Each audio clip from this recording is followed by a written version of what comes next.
ডিসক্লেমারটি পড়ে নাও এবং এই ভিডিওতে শেষে একটি সিক্রেট আছে, জানতে স্কিপ না করে পুরো ভিডিও দেখো। মাধ্যমিক 2024 ভূগোল পরীক্ষা সাজেশন অধ্যায় ষষ্ঠ অর্থাৎ 6 চ্যাপ্টার।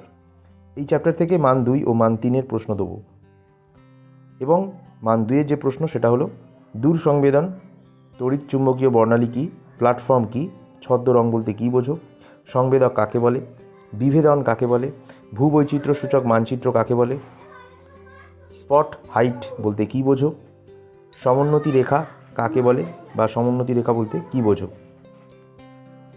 এগুলো মান 2-এর যে প্রশ্ন সেইগুলো কিন্তু অবশ্যই পড়বে। এরপর মান 3-এ যে প্রশ্নগুলো আছে সেটা হচ্ছে প্রথম প্রশ্ন, উপগ্রহ চিত্র ও ভূবৈচিত্র্য সূচক মানচিত্রের মধ্যে পার্থক্য লেখো। 2 নম্বর প্রশ্ন যেটা 3 মানের আসবে, উপগ্রহ চিত্রের ব্যবহার ও গুরুত্ব, এটাও 3 মানের আসবে। 3 নম্বর প্রশ্ন উপগ্রহ চিত্রের পর্যায়গুলি আলোচনা করো, 3 মানের আসবে। 4 নম্বর প্রশ্ন উপগ্রহ চিত্রের বৈশিষ্ট্য লেখো, 3 মানের আসবে। রিমোট সেন্সিংয়ের সুবিধা অসুবিধা লেখো, 3 মানের আসবে। অর্থাৎ শেষ যেটা বলার সেটা হচ্ছে এই অধ্যায় থেকে 5 মানের কোনো প্রশ্ন আসবে না। বন্ধুরা, ভূগোল বিষয়ের সমস্ত চ্যাপ্টার থেকে চ্যাপ্টার ভিত্তিক সাজেশন দিয়ে দিলাম।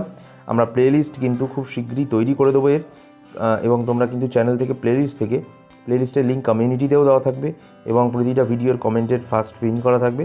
দেখে কিন্তু অবশ্যই দেখে নিও। লাইক করো, শেয়ার করো, কমেন্ট করো, সাবস্ক্রাইব করো।